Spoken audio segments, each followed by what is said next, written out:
ProTV HD. Donc, est-ce que tu peux te présenter un peu pour savoir qui tu es? Alors bonjour, merci de vous être déplacé. Donc moi c'est Nelly Belloum, je fais partie de l'association Urgence 236. D'accord, donc est-ce que tu peux nous parler un peu de l'association, quand elle a été créée et qu'est-ce qu'elle fait exactement? Alors elle a été créée en mars 2013 à la suite des événements tragiques qui sont survenus en République centrafricaine, c'est-à-dire l'entrée des Séléka. Et donc 7 femmes se sont levées pour pouvoir venir en aide rapidement à la population qui était en difficulté, qui avait des problèmes et qui subissait des exactions en Centrafrique. D'accord, et depuis la création, quelles ont été les œuvres qui ont été réalisées par l'association? Alors on a fait plusieurs choses.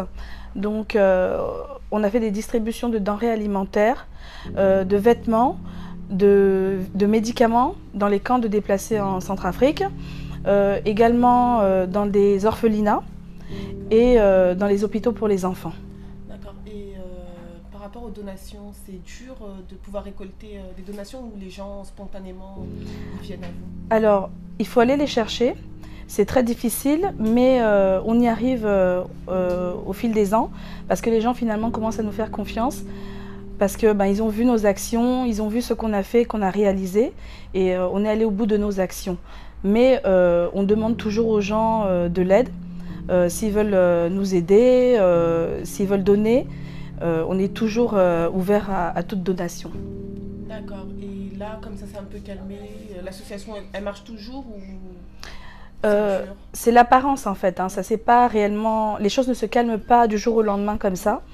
Les populations continuent de souffrir et les plus touchés ce sont les femmes et les enfants. Nous aujourd'hui, nous sommes plus dirigés vers les enfants parce qu'il y a eu beaucoup d'orphelins de guerre et donc nos actions vont plus vers les enfants aujourd'hui parce que c'est l'avenir du pays. Vu que c'est une association, je voulais savoir si c'était difficile de pouvoir envoyer ou il y avait des aides par rapport à la douane, tout ça pour pouvoir payer la douane. Alors, il existe en Centrafrique des exonérations de douane, mais aujourd'hui, nous préférons en fait ne plus envoyer parce qu'en fait, il faut collecter de l'argent pour pouvoir envoyer parce que ça coûte cher d'envoyer des vêtements, par exemple. C'est des affaires qui sont vraiment qui sont lourds, le poids, ça pèse. Donc, on a eu des difficultés pour envoyer. D'ailleurs, aujourd'hui, tout ce qu'on a collecté au départ, donc tous les vêtements, les jouets, sont toujours là. Parce que ça coûte extrêmement cher d'envoyer un container, parce que c'est au moins ce qu'on a, c'est l'équivalent au moins de 2 containers qu'on a. Un container, c'est à peu près 5 000 €. Les gens ne donnent pas facilement et nous sommes une petite structure. Donc on ne peut pas se permettre aujourd'hui de prendre 5 000 € pour envoyer des vêtements. Donc on a ciblé en fait, on s'est dit c'est plus simple d'acheter sur place à Bangui. Par exemple, mon père, il envoie des camions. Et je pense que si on met par exemple, dans les camions comme ça, il aurait payé la douane sur les camions, mais je pense pas qu'il paierait la douane pour ce qui est à l'intérieur. Oui, on demande souvent aux gens de l'aide. À l'époque, on avait demandé à des personnes qui envoyaient de nous contacter ou de nous aider en fait à pouvoir charger s'ils avaient un peu de place. Mais c'est vrai que les personnes qui font leurs affaires, bon, c'est pas évident aussi parce que ils ont leurs affaires à envoyer, ils n'ont pas forcément de la place. Donc s'il y en a, nous on est toujours là, on a toujours des affaires à envoyer. Les gens sont toujours dans le besoin. D'accord. Et ce serait quoi en fait le projet de l'association sur le long terme en fait? Quelle réalisation vous voudriez faire sur le long terme? Alors aujourd'hui, donc comme j'ai dit, on s'occupe d'orphelinats. Parce qu'à la base, en fait, quand ça s'est passé, tout le monde avait besoin d'aide. Et aujourd'hui, c'est plus pareil. Il y a beaucoup d'associations aussi en Centrafrique qui s'occupent des personnes, et des ONG, des grandes ONG qui sont là sur place. Et il y en a certains qui sont délaissés. Donc c'est pour ça que nous, on a plus ciblé en fait les enfants. Donc nous, aujourd'hui, notre objectif, c'est déjà de scolariser ces enfants dont on s'occupe. On a plus de 400 enfants. il y a 7 orphelinats, mais qui sont concentrés en fait à Bangui parce que à l'arrière du pays, on n'a pas accès en fait parce que il y a les coupeurs de route, la sécurité n'est pas toujours encore bien en place en Centrafrique, donc on ne peut pas se permettre en fait d'engager la vie des personnes avec qui on travaille en Centrafrique. Donc c'est pour ça que pour l'instant, on travaille plus sur Bangui. Peut-être dans l'avenir, donc on ira dans l'arrière-pays. Donc aujourd'hui, l'objectif, c'est d'inscrire les enfants à l'école, de suivre en fait un enfant, son parcours, c'est-à-dire ses fournitures scolaires, son inscription à l'école, son assurance et plus, si possible, vêtements et peut-être des petits soins, genre du Doliprane, parce que si l'enfant a mal à la tête ou une petite blessure, donc voilà. Mais ce serait pas plus facile de faire comme certaines associations elles font, où au lieu que ce soit des donations en général, une personne elle décide par exemple de parrainer un enfant et donc en fait elle va suivre la scolarité de l'enfant, elle va aider l'enfant tout au long pour l'aider à... On a commencé donc l'année dernière, on a lancé le projet Tous à l'école et donc on a demandé à des personnes qui veulent bien parrainer un enfant à hauteur de 30 €. L'année dernière, c'était 20 €. Mais avec la réalité du terrain, en fait, on s'est rendu compte que 20 € ne suffisaient pas. L'année dernière, les gens, ils nous ont donné 20 €. On a pu inscrire 37 enfants. Après, sur place, donc, il y a eu, les gens ne sont pas aussi clairs. Donc, quand on arrive sur place pour les inscriptions, les gens inscrivent aussi d'autres personnes qui ne sont pas dans le besoin. Donc en fait, il faut être sur place vraiment pour pouvoir gérer tout ça. Et cette année, on compte inscrire plus d'enfants que l'année dernière. C'est pour ça qu'on a réalisé quelques actions et qu'on va réaliser quelques actions justement pour pouvoir récolter des fonds. On a commencé donc là, le 10 juillet dernier, on a fait un shooting ethnique. Donc sur le parvis de la Défense, en fait, moyennant 20 €. Et ça, c'est grâce à Noémie Ngombekete, donc qui est photographe et qui nous a proposé ce projet. Donc on lui dit merci. Et donc, moyennant 20 €, elle vous fait un shooting donc en vêtements ethniques qui aujourd'hui est à la mode. C'est pour ça que je suis en ethnique aujourd'hui. Et donc, on a pu récolter une somme à peu près de 400 €. On a eu du monde. Bon, c'est la première. Peut-être l'année prochaine, on aura plus de monde. Mais c'était déjà bien. Ça s'est bien passé. Les gens, ils étaient contents. Donc déjà, avec cet argent donc, que Noémie a pu avoir, elle va déjà faire une partie des inscriptions. Donc elle part à Bangui sous peu. Elle va commencer une partie des inscriptions. Et nous, ensuite, au mois d'août, là, le 13 août, on va organiser une journée sportive et culturelle, comme c'est l'indépendance de la Centrafrique, donc à Lyon ici, un tournoi de basket. Et à la fin de ce tournoi, donc avec une soirée pour clôturer justement cette journée. Et les fonds qu'on aura seront pour cette action. D'accord. Et en fait, les 20 € qu'ils donnent les personnes, c'est par mois ou c'est par mois? Non, les 20 € pour la séance photo, c'est ça? Donc les 20 € pour la séance photo, donc c'est juste pour les 5 photos. Ensuite, les 20 €, il y a 20 € par mois pour les enfants, mais qui a augmenté, hein. On est passé à 30 € pour pouvoir en fait s'occuper d'un enfant s'ils veulent. D'accord. Et donc après, ils ont des photos pour suivre Il y a des photos, il y a un suivi, et puis nous on est toujours joignables pour pouvoir répondre à leurs questions s'ils veulent. Et pour l'association, il y a une page Facebook, une page internet Oui, alors donc il y a la page Facebook, Urgence 236 avec un S, et puis vous avez aussi le site internet www.urgence avec un S 236.org. D'accord. Et vous faites comment pour pouvoir étendre votre association, en parler pour que les gens puissent la connaître? Par vous. Merci Centro TV.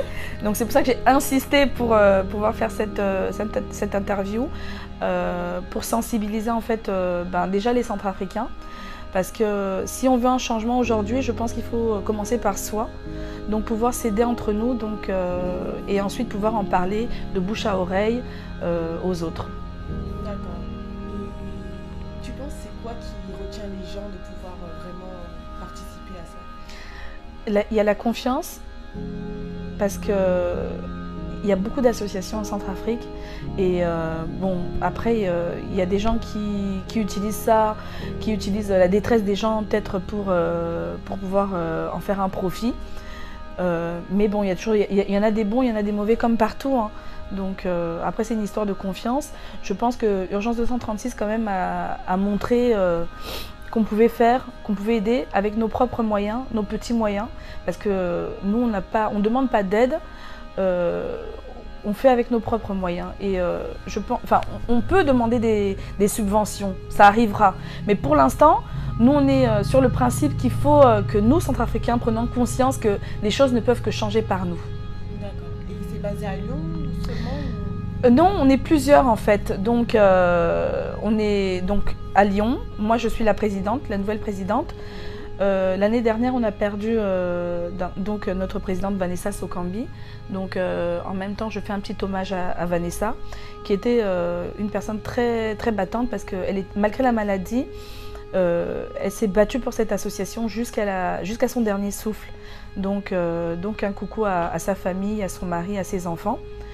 Donc on est basé en région parisienne également, en Belgique. Oui, on a donc un membre qui est en Belgique, à Montpellier. Et puis après, on a des contacts un peu partout dans le monde, parce que quand on a justement commencé à créer l'association, on a créé un grand réseau en fait pour pouvoir collecter. Donc bon, après, avec le temps, les choses se sont atténuées, mais on a toujours des contacts à travers, enfin beaucoup de Centrafricains à travers le monde qui se sont battus avec nous en fait. Voilà. Ça va, c'est-à-dire que l'association va continuer à grandir pour pouvoir s'étendre un peu plus? Ouais, on espère. C'est l'objectif et c'est notre souhait en fait. Donc d'accord. Donc là, il y a le prochain projet, c'est le tournoi de basket. Le 13 août, et suivi ensuite donc, de l'inscription des enfants pour la rentrée scolaire 2016-2017. D'accord, et sur 2016, vous avez alors ensuite, on a un projet donc toujours avec les enfants, oui. Donc de pouvoir en fait faire des mini-bibliothèques dans les orphelinats. Parce que tout se passe en fait dans la lecture aujourd'hui. Si les enfants veulent pouvoir oublier tout ce qu'ils ont subi, ou bien pouvoir se projeter dans l'avenir, donc passer par la lecture. Donc on va créer des mini-bibliothèques à travers tous les petits orphelinats dont on s'occupe. C'est pas une bibliothèque comme ici, hein. Voilà, on prend des petits livres, on ramène, au moins ils peuvent le soir pouvoir lire. On a ce projet. Après, avec les moyens, on peut aussi réhabiliter aussi les orphelinats, parce que ils sont dans un état pitoyable. Des fois, les enfants dorment à même le sol. Les bâtiments sont pas dans un bel état. Donc, on souhaiterait aussi faire la réhabilitation des orphelinats. Et qui sait, hein, si avec le temps, on est super grand, une super grande ONG, faire un super grand orphelinat pour faire rêver les enfants. Et ensuite, donc on a aussi un projet créatif, donc avec une autre association, avec une dame. Donc on va pouvoir faire en fait le soir ou les mercredis ou les week-ends, aider les enfants à créer. Donc que ce soit des bijoux, n'importe quoi, en fait, créer quelque chose avec leurs mains, parce qu'en Centrafrique, on est très créatif. Je ne sais pas si tu as vu, on a des voitures en fer qui font des fois les enfants, ils roulent avec. Donc voilà, faire des choses comme ça, pouvoir peut-être venir ici les revendre ou exposer pour montrer en fait la créativité des enfants. Ça serait bien pour les enfants.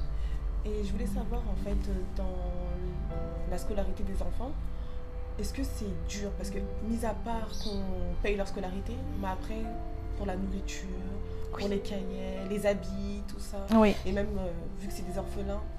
Déjà, les directeurs et les directrices des orphelinats nous ont remonté leurs difficultés justement à soit inscrire les enfants. Des fois, ils ne peuvent pas tous les inscrire, donc il faut choisir. Ensuite, forcément, les cahiers, ça va avec. Hein. Cahiers, et ce n'est pas des choses énormes en fait, hein, parce que dans les écoles en Centrafrique, ils sont bondés. Hein. Donc ils n'ont pas beaucoup d'effets. Les vêtements, pareil. La nourriture, si on ne se nourrit pas bien, on ne travaille pas bien. Donc il faut nourrir les enfants. Il y a des problèmes au niveau de la nourriture pour nourrir tous ces orphelins. Oui, il y a des Surtout problèmes. après ce qui s'est passé en 2013, il y a encore plus. Oui, parce qu'il manque de moyens, les directeurs d'orphelinat. Il manque de moyens et même si nous, on les aide, c'est pas assez. S'il y avait plus de personnes ou plus d'associations qui pouvaient aussi mettre la main à la pâte, donc je pense que ça aiderait aussi beaucoup. Et ce que j'ai oublié de dire, c'est qu'on agit aussi dans l'urgence. Par exemple, là, l'été dernier, je crois, on a aidé en fait une mamie qui, en fait, les enfants ont perdu leur maman. Donc la grand-mère a récupéré les enfants. Et elle était dans un camp de déplacés et avait des difficultés en fait à donner à manger à ses enfants. Et donc nous, on a donné à manger à la mamie pour pouvoir nourrir les enfants. Et en même temps, on s'est dit, aujourd'hui on peut lui donner de l'argent, mais demain, ils n'en auront pas, qu'est-ce qu'ils vont pouvoir faire? Donc on a fait un projet avec la grand-mère pour savoir qu'est-ce qu'elle aimerait faire comme commerce pour que tous les jours au moins, elle n'ait pas à demander de l'argent ou à nous ou à n'importe qui, qu'elle puisse elle-même subvenir à ses besoins. Donc en fait, je pense qu'aujourd'hui, aider les gens, c'est une chose, mais il faut les aider autrement en fait, à s'en sortir, à trouver quelque chose, une voie, un travail ou un commerce pour pouvoir en fait vivre tous les jours. En fait, les aider sur le long terme et voilà. Dans l'urgence. Voilà. D'accord. Et ça fait combien de temps que tu as ce projet en fait d'association? Ça fait longtemps ou... Non, en fait, c'est quelque chose, je pense, qui est en moi. Oui.